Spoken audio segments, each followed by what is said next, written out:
Dijimos que un discípulo es aquel que se arrepiente para con Dios y pone su confianza en Jesucristo, que comienza a recibir, a aprender y a seguir aquel de quien estudia o quien pasa tiempo. Un discípulo pasa tiempo con Jesús y lo que hay en Jesús se graba en su alma y en su mente. Dijimos primeramente que Jesucristo era un hombre de palabra. De hecho, la Escritura enseña, Él es la palabra. Exhortamos a la congregación a comenzar a tener un estudio serio de las Sagradas Escrituras. Y de hacerlo de manera intencional, porque a través de este estudio serio nuestras almas iban a ser potenciadas para el real servicio a Dios. Cada día seríamos añadidos en el conocimiento de la esperanza a la cual hemos sido llamados. Por eso Pablo decía y oraba, Señor, para que aprendan cuál es la profundidad, la anchura, la altura del amor de Dios. Y en otra parte decía, para que conozcan la esperanza, para que conozcan la vocación, el llamado. Dijimos también y exhortamos a la iglesia a tener una vida de oración, una vida de palabra con Dios. ¿Ve? Una vida de oración, una vida de palabra con Dios es necesario para un discípulo. Así es como necesario recibir la palabra de Dios. Es necesario que comuniquemos a Dios nuestro corazón y que por medio de la oración abracemos su voluntad. Amén. Habíamos dicho que orar no es tratar de torcer el brazo de un Dios renuente o a un Dios que hay que convencer. No, que orar era abrazar el corazón de un Dios que estaba dispuesto. Aquí el asunto de la disposición no tiene que ver con quién. Con Dios. Dios está dispuesto. Siempre lo está. Siempre está listo. Los que debemos velar y orar y disponer nuestro corazón somos nosotros. Humillarnos delante de la presencia de Dios. En esta mañana, el próximo hábito que vamos a discutir se llama el hábito de la asistencia. El hábito de la asistencia. Un discípulo comprende la importancia de asistir regularmente a la iglesia. Esto en la Biblia se le llama la reunión de los santos. Es un momento de separación congregacional del pueblo con su Dios. Es cuando el pueblo, como un solo cuerpo, se presenta ante Dios, ante el monte santo. Unos lo hicieron en Sinaí, nosotros lo hacemos en Sion. Porque nosotros somos de la ciudad de los libres, de los alcanzados y llamados por la gracia. Si me acompañan al libro de Hebreos 10:25, acompáñenme a Hebreos 10:25. Este versículo que vamos a leer constituye un mandamiento para arraigar un hábito. ¿Qué es un hábito? Es una costumbre, es una vestimenta, es una manera de ser. ¿Eh? Algo que se imprime en nuestra vida y que está con nosotros siempre. Este texto tiene como propósito arraigar en los santos el hábito de congregarse. Y se nos presenta a manera de mandato diciendo, Hebreos 10:25, no dejando de congregarnos como algunos tienen por costumbre, sino exhortándonos. ¿Qué debemos hacer? Exhortándonos, y tanto más cuando veis que aquel día se acerca. Mientras más cerca, mayor responsabilidad.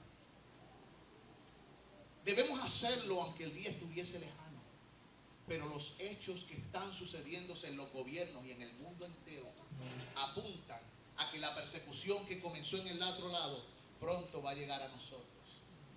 Y se nos va a requerir ser fieles, como siempre lo ha sido. Y muchas veces a muchos de nosotros le puede costar hasta sus propiedades, sus familias. Estaba leyendo yo ayer acerca de un caso en la China, donde este hombre que estaba en la universidad dando una lectura, vio delante de sí cómo mataban a 59 misioneros con sus hijos. Los mataron a todos.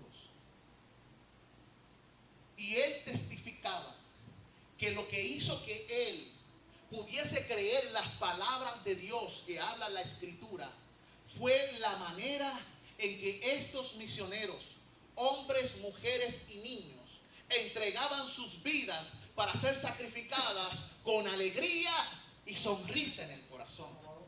Él describió cómo con sus ojos, él se le grabó en su mente, le metieron el tiro a esta mujer que estaba animando a su hijo para morir por el nombre de Jesús. En ese momento la bala traspasó su cabeza, la mujer cayó al suelo, pero muerta no soltó la mano de su hijo. E inmediatamente el hijo, viendo eso, sonrió y dijo: pronto nos vemos, mamá. Y le metieron un tiro, 12 años, 10 años.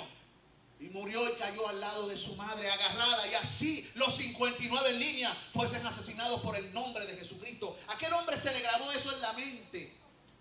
Y se preguntaba a sí mismo: ¿qué hay entonces escrito en la palabra que es capaz de transformar las vidas de la persona de tal manera que ellos deban estar dispuestos a rendir su corazón y morir alabando o cantando o sonriendo o con alegría? No pudieron robarle el gozo. Como Dios había dicho: el gozo vuestro nadie os los quitará. ¿Quiénes experimentan eso? Los que lo han recibido, que aún en medio de las circunstancias más adversas pueden saber que Dios está con ellos. Oh, amados hermanos, estas personas se exhortaban unos a otros, aunque fueran a congregarse para morir. Nosotros debemos congregarnos y exhortarnos para vivir en fe y en obediencia y fidelidad. La Biblia enseña que la iglesia primitiva se reunía todos los días en el templo y por las casas, hasta que ya no hubo templo, porque el general Tito acabó con él. Y muchos tenían que reunirse en los cementerios, en las catacumbas, en las casas, en el aire libre.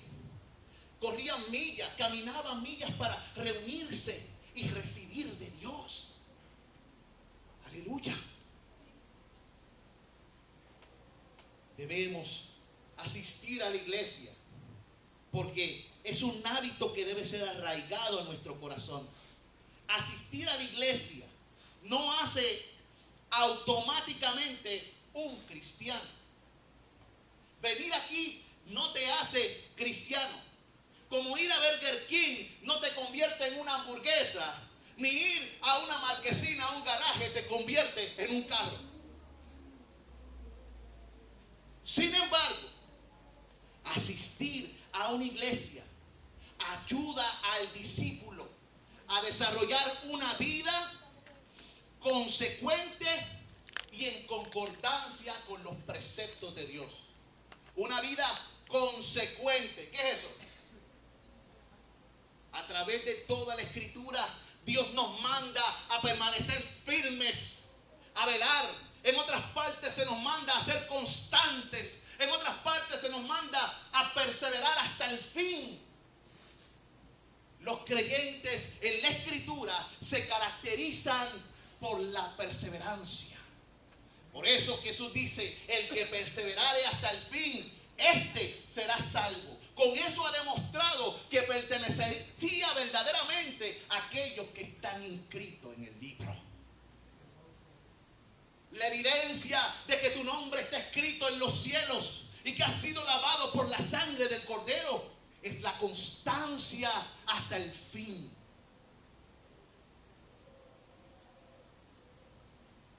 puedes tener tus recaídas, pero 7 veces cae el justo. ¿Y qué dice la Escritura? 7 veces se levanta. Es constante también en caerse y en levantarse, pero se levanta y continúa. Tal vez hace un paso, pero sigue hacia el frente. Hay un himno que se llama Firmes y Adelante. ¿Cuánto lo hemos cantado a todos aquí? Huestes de la fe, sin temor alguno, que Jesús nos ve. Muévese potente la iglesia de Dios. Dios ha derramado el poder de su Espíritu para que nosotros vivamos una clase de vida que brille para la eternidad. Hemos sido llamados por Dios para resplandecer y para no esconder nuestra luz debajo de la cama ni de un alud, como dice, sino para presentarlos y que todos vean. A ti y a mí se nos ha entregado este monte y nosotros debemos resplandecer y enseñarle a los otros cuán bueno es y cuán lindo es servir al Señor. Lo cantábamos, mira qué lindo es el Señor. ¿De acuerdo?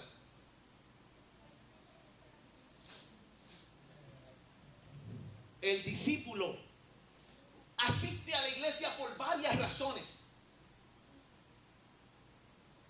Pero en esta mañana quiero compartir con ustedes 3 razones por las cuales el discípulo asiste a la iglesia. Quédense conmigo.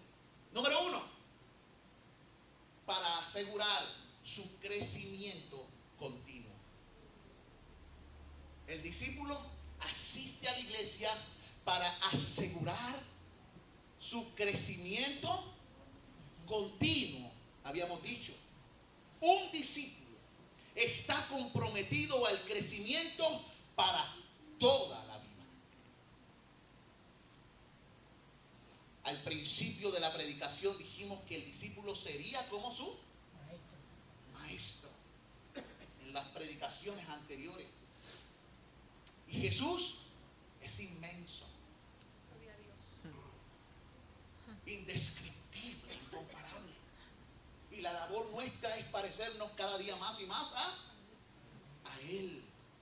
En otra ocasión, cuando predicamos acerca de la madurez, dijimos que estábamos siendo preparados en la congregación por medio de dones que Dios había regalado al pueblo, pastores, maestros, etcétera, con el propósito de ser completados y perfeccionados para la obra del ministerio. Así que, ¿por qué es importante reunirse? ¿Cómo serás perfeccionado? ¿Cómo crecerás? El discípulo verdadero está comprometido en un crecimiento para toda la vida. Amén.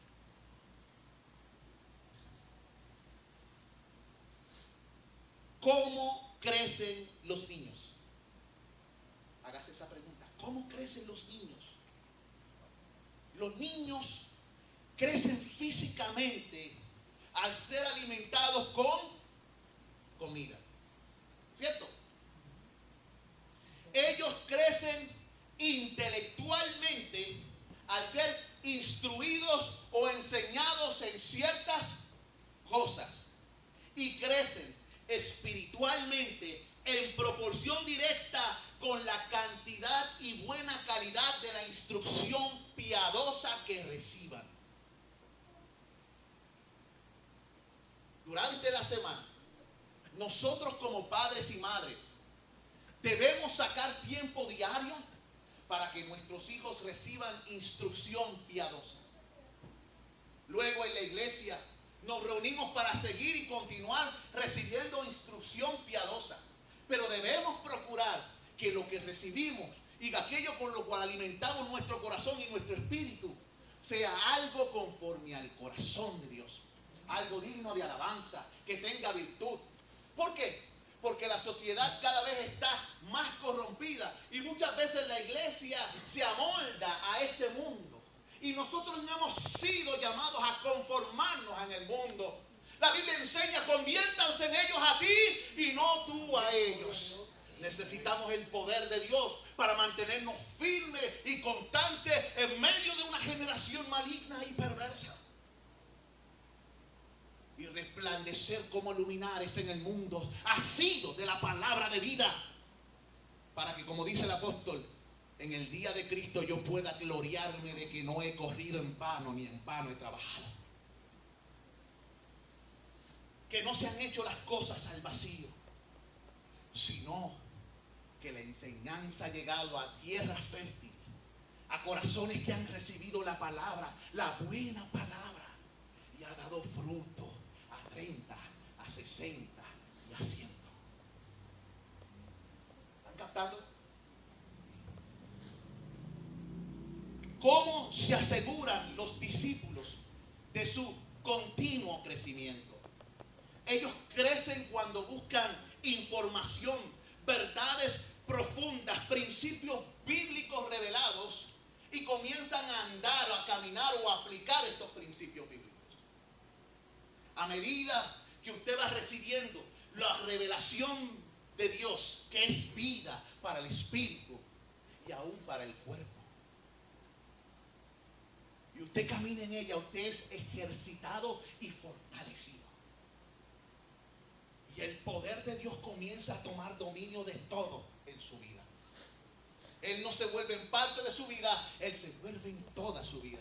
Esto mejora su matrimonio, mejora sus relaciones con sus hijos, mejora su capacidad para trabajar, mejora su capacidad de razonamiento. Esto va a ser de beneficio para usted y de aquellos que le rodean. Serán influenciados y tocados por el poder de Dios y por el testimonio de aquellos que han visto el poder de Dios en su vida.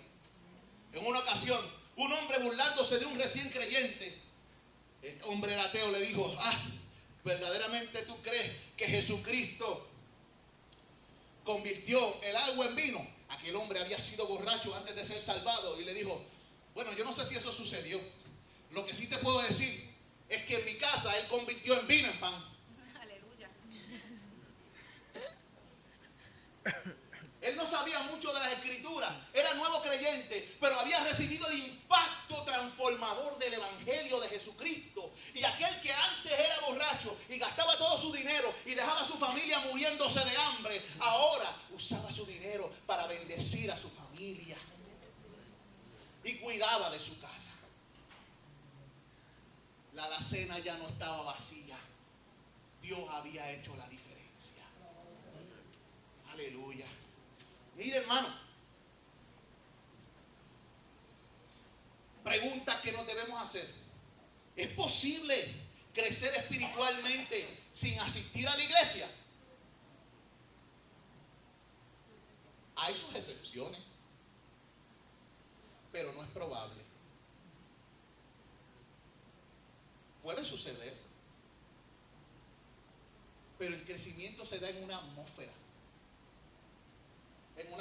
de relaciones, en una atmósfera de heridas, en una atmósfera donde tú tienes que tratar con las personas. Hace mucho tiempo atrás se crearon unos grupos de monjes y monjas y se aislaban supuestamente para vivir su fe, y se apartaban de todo, hasta de las personas. Hacían votos de silencio, no hablaban con nadie. Pero se dieron cuenta muchos de ellos que aún haciendo todas esas cosas, su corazón no había vencido aquellas ataduras que tenían. La luz en las tinieblas resplandece. ¿Dónde resplandece la luz? En las tinieblas. Muchas veces nosotros decimos: es que no puedo soportar a esta persona porque es así o es asado. Me quiero mudar, o quiero hacer esto, quiero hacer lo otro. No, es que Dios no te mandó a huir, Dios te mandó a brillar. El huir es de cobardes, y en el cielo no entran los cobardes. Los creyentes se quedan y resplandecen.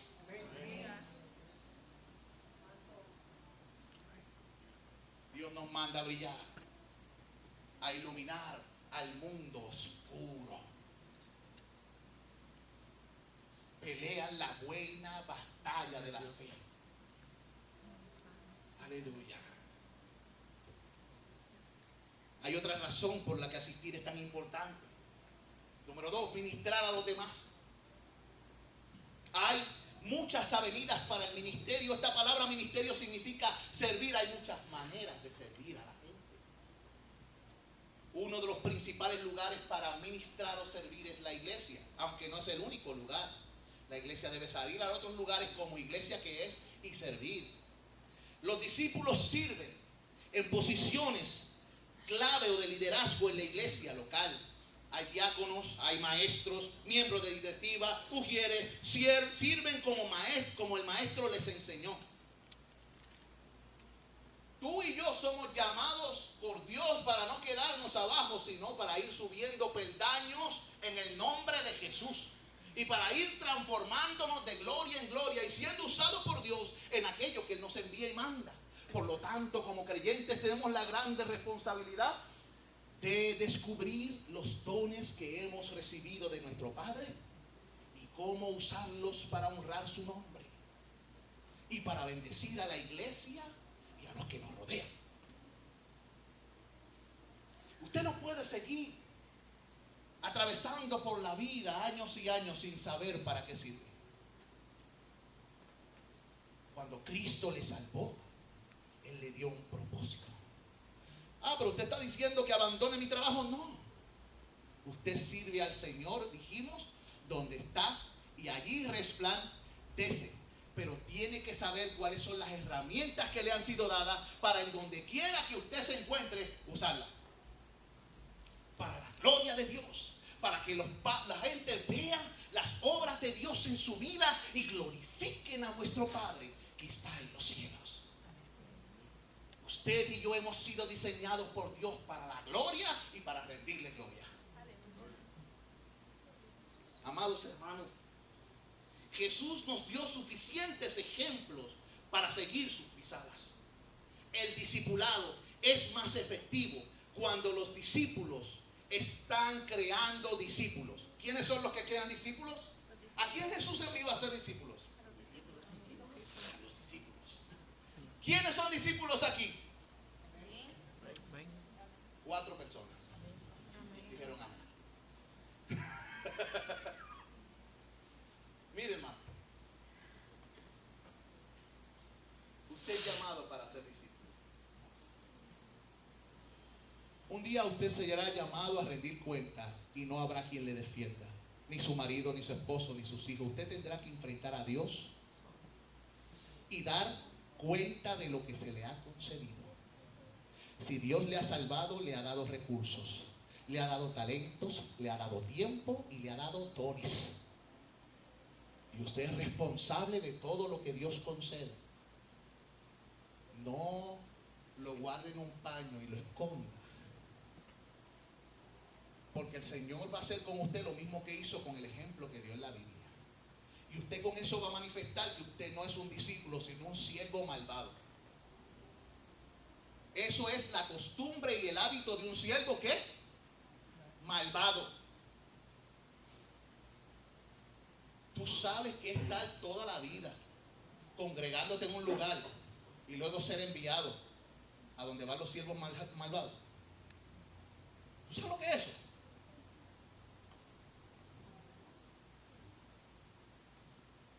Es triste. Es triste engañarse a uno mismo. Jesús en el Evangelio nunca ha engañado a nadie. Jesús es claro: el que quiera ser mi discípulo, tome su cruz cada día y sígame. Seguir a Jesús te va a meter en situaciones que otros no tienen que enfrentar. No es un relajo, no es un juego, es algo serio. Dios te está preparando y te está formando en un soldado del Señor. Un soldado universal. Perteneces a los escuadrones del Dios viviente. Entre ellos no hay descorazonados ni pusilánimes. Y alguno que tenga eso se mete con Dios y Dios le quita el miedo. Dios le da denuedo y valor. Pero es que tengo miedo. Ora por valor, ora por denuedo. Todos los casos en la Biblia de personas que tuvieron miedo, oraron y recibieron denuedo, valor y fuerza. De tal manera que uno hacía oír a 1000 y 10 a 10,000. A través de la Escritura vemos continuamente a Dios diciéndole: no temas. Búscame de matar el temor. ¿Cómo se mata el temor?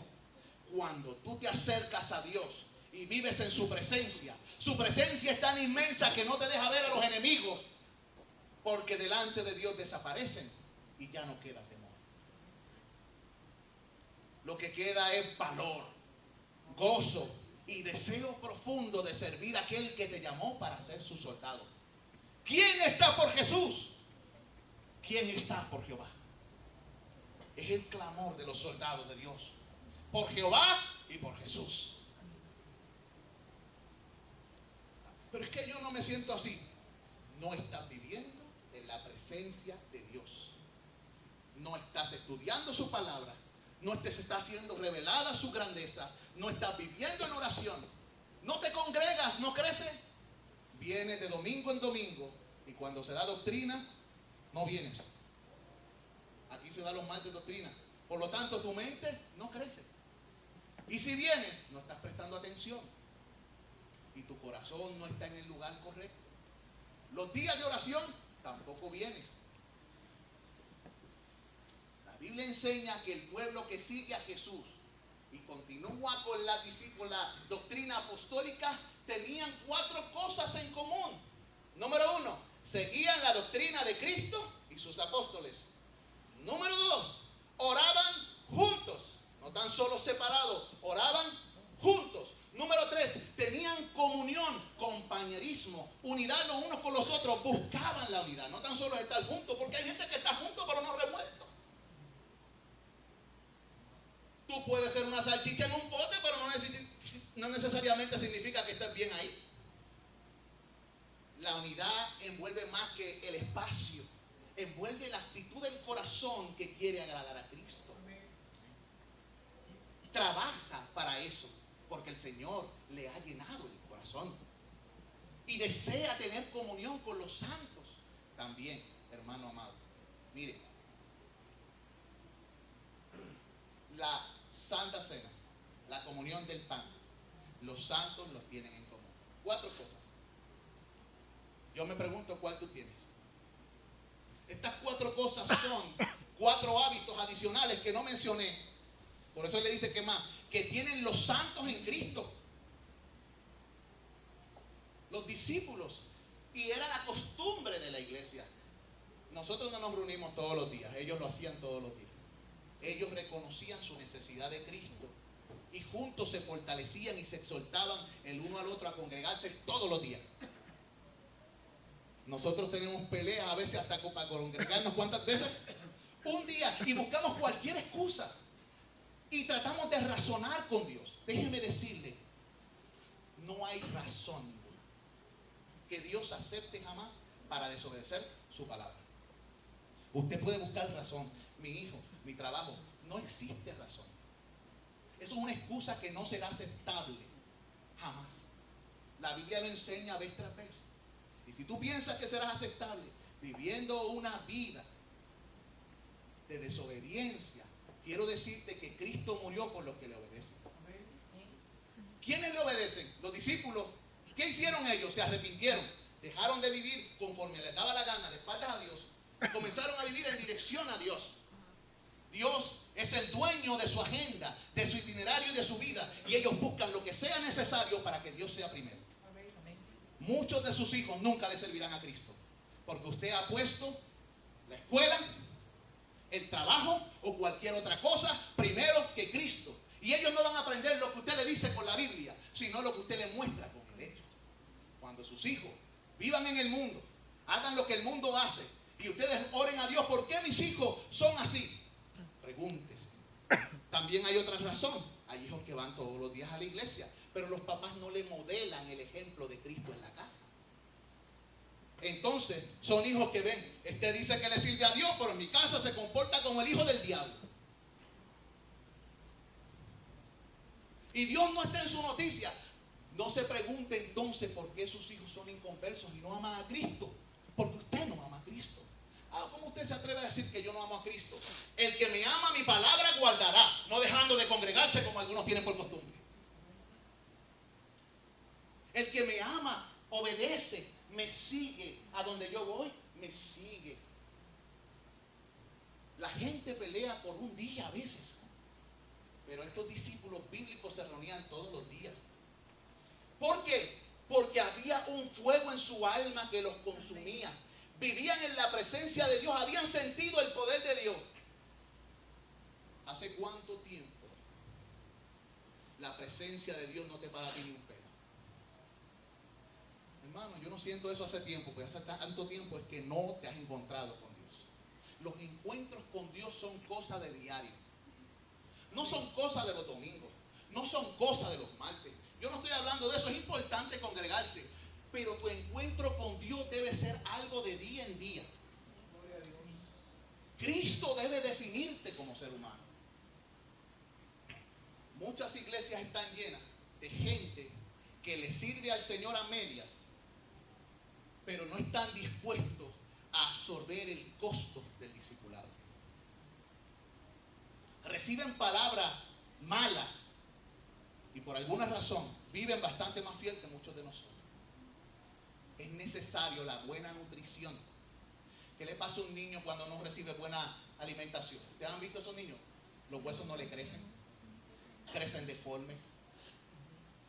Hermano, si usted quiere crecer, lea la palabra, estúdiela profundamente, ore profundamente. Hágalo todo de todo corazón como para el Señor y no para los hombres. Asista, reúnase con los santos. Relaciónese con ellos y pelee con ellos también. Y luego, perdónense. Vamos a ver, porque la Biblia dice, soportaos los unos a los otros, así como Cristo os perdonó, perdonad los unos a los otros. Significa que va a haber ¿qué? Va a haber diferencias y trifulcas. Y es necesario que estas cosas sucedan para que se manifiesten quiénes son los aprobados. ¿Quiénes son los aprobados? Los que evitaron la trifulca, los que buscaron la paz y los que decidieron someterse a Cristo en vez de buscar problemas. ¿Quiénes son los aprobados? Los que buscan disensión, contienda y pleito y no tienen un corazón perdonador. O perdonan de la boca para afuera. El Evangelio de Jesucristo transforma la vida. Y te lleva a amar aún a tus asesinos, a los que te ultrajan y te persiguen. Ay, tú lo dices así porque es un mame y tú no has pasado por eso. Que no, que papá. A mí me han tratado de matar 5 veces. Ninguno de ustedes lo sabía. Es más, si mi papá y mi mamá lo escuchan ahora, creo que se van a enterar. A mí me han puesto pistola en la cabeza y después que me han puesto pistola en la cabeza, yo he tenido que quitarle la pistola a la persona, meterme en su casa y hablarle de Cristo. Amarla y darle seguimiento después que me trató de liquidar. Es que yo soy súper espiritual. No, hermano. En otro tiempo le hubiera arrancado la cabeza, nos hubiéramos enredado y le hubiera raspado una pela. Posiblemente yo lo hubiera acabado a él. Pero Cristo se te mete por dentro y comienza a coger ese titán y lo va transformando en alguien que se somete al amor de Dios. Estoy en la rueda y hay días que me salgo por el techo como cualquiera de ustedes. ¿Cuántos aquí se han salido por el techo? Con todos los pies completamente afuera. Sí. Y después el Espíritu Santo me convence de pecado.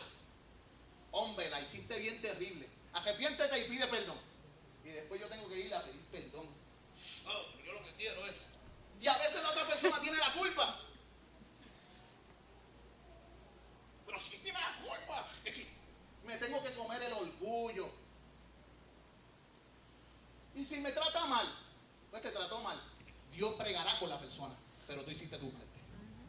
La otra persona irá en picada y tú irás levantándote porque hiciste lo que Dios te mandó. El rostro de la otra persona demudará, sus actitudes empeorarán hasta que no se arrepienta y vuelva a pedir perdón. Nada sucederá, sino que irá de mal en peor. No será santo. Pero si tú lo has hecho, Dios te promete sanidad. La Biblia dice: confesad vuestras ofensas los unos a los otros y seréis sanados. Es una seguridad. Es algo que sucederá. ¿Tú quieres ser sano? ¿A quién le gusta vivir enfermo, adolorido, amargado? Hay gente que le gusta, parece. Ese espíritu de víctima, el Señor lo reprende en el nombre de Jesús. Hermanos, hemos sido llamados para mejores cosas. El creyente maduro asiste a la iglesia no solo para recibir dirección espiritual, sino para dirigir a otros a la madurez. Se supone que el crecimiento sea general, los unos con los otros, ayudándonos con las coyunturas y ligamentos para que todos lleguemos al crecimiento y a la unidad de la fe.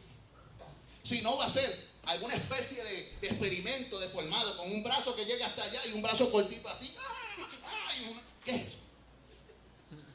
El cuerpo de Cristo debe seguir las instrucciones de Cristo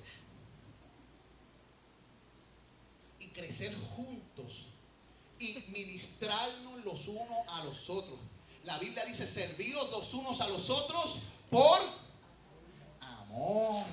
El amor debe definir nuestras contrataciones y nuestras relaciones los unos con los otros.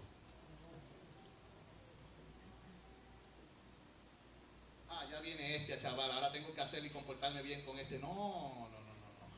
El que sirve, hágalo con alegría. El que preside con dedicación. ¿Ven?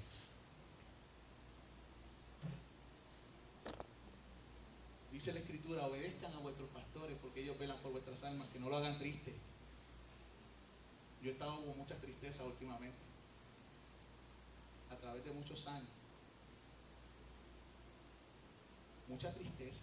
¿Qué es lo que entristece a un pastor? Ver a las ovejas machacándose las unas a las otras y amarlas a todas, al culpable y al que no lo fue por igual. Porque mi labor es que poner aceite para que no se rompan los cuernos entre ellas. Eso es lo que hace el pastor. Pone aceite, el invento de la palabra, para que no se rompan. Le digo a una: vete y pídele perdón. Y le digo a otra: vete y perdónala. Le digo a esto: ve y arrepiéntete con tu hermano. Pa. Algunos hacen caso, otros no. Siempre espero lo mejor, porque la Biblia me manda a siempre esperar que, aunque reciba lo peor, pero siempre debo amar con constancia, independientemente que reciba o no reciba. Porque debo ser siervo de ustedes por amor de Jesucristo. Porque el amor de Jesucristo me constriñe y estoy en deuda con Jesús. ¿Qué deuda? La deuda de amarlos a ustedes y de, si es necesario en un momento dado, morir por ustedes, aunque por detrás me hayan apuñalado. Como continuamente nosotros lo hacemos con Jesús. Muchas veces con nuestra boca y nuestras acciones el nombre de Jesús es blasfemado por los paganos y los gentiles, porque no hemos sabido apreciar el amor que Cristo nos tiene continuamente. Esto que yo debo y Cristo debe hacer, también la Biblia enseña que debe suceder entre los santos. Cuando eso sucede, vienen gente nueva y ellos son convencidos por el amor que nos une. Y ven la enseñanza que nos mantiene unidos en la fe del Hijo de Dios. El amor y la enseñanza, somos instruidos en ese crecimiento y comenzamos a cantar como aquel: yo te amo con el amor del Señor, yo te amo con el amor del Señor. Y independientemente de las fallas y flaquezas que veamos los unos en los otros, podemos decir: puedo ver en ti la gloria de su ser. Sabemos que no somos perfectos, pero puedo ver en ti la gloria de su ser. Yo te amo con el amor del Señor. Finalmente, obviamente el Espíritu Santo no me deja terminar. Esto se terminará cuando se termine después de Semana Santa, porque ahora tenemos unas cosas que vamos a hacer. Pero quédese con eso en su mente. Y con respecto al material, he decidido hacer un pequeño libro y regalárselo, ¿sí? Con los diferentes temas que hemos estado predicando acerca del crecimiento, la madurez, la responsabilidad del maestro y comprendiendo el discipulado, para que usted pueda con su familia buscar los versículos, leerlos y estudiarlos en casa. Un regalo. mensajes que van a estar incluidos en ese librito. ¿Está bien? Amén. Eso es por gracia. ¿Eh? Otro lo pagó y a usted no le costó nada. ¿Ah? Mire,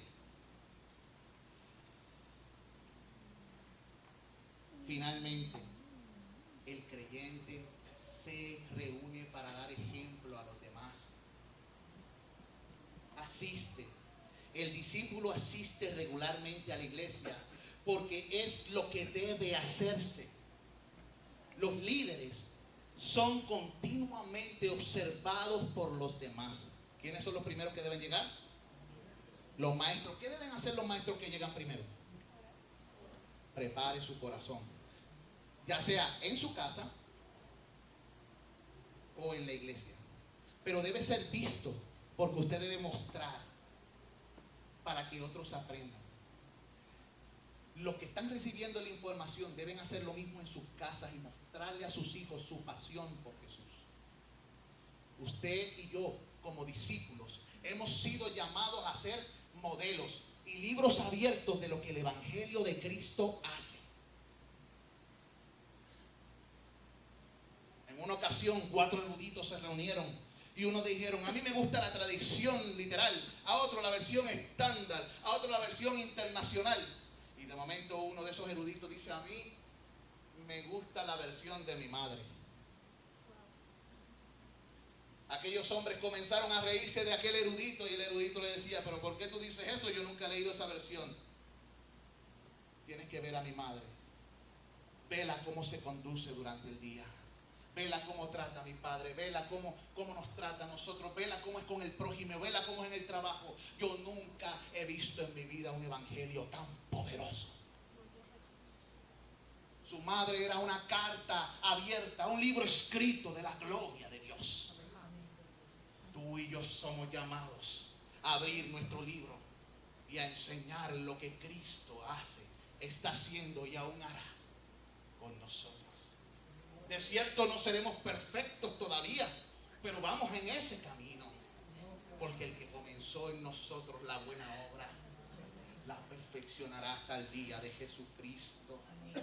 En una iglesia se le preguntó a los miembros: si todos asistieran a la iglesia como lo haces tú, ¿qué tipo de iglesia sería esa?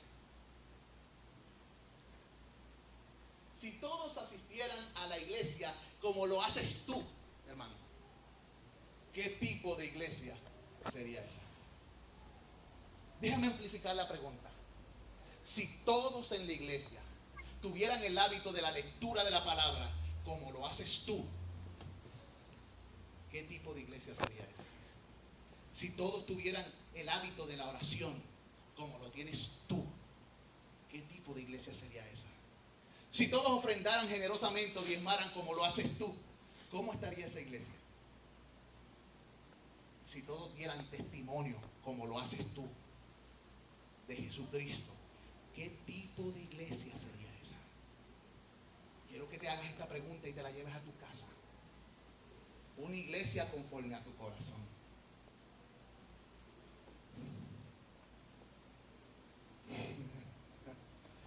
¿Cómo quedaría eso? Ponte a pensar en esas cosas. Pido y ruego al Padre que nuestro corazón sea conforme a su corazón. Y que nosotros verdaderamente seamos discípulos de Jesús, seguidores del camino, perfeccionados para buenas obras, creados en Cristo Jesús para glorificarle. Padre, vamos a orar.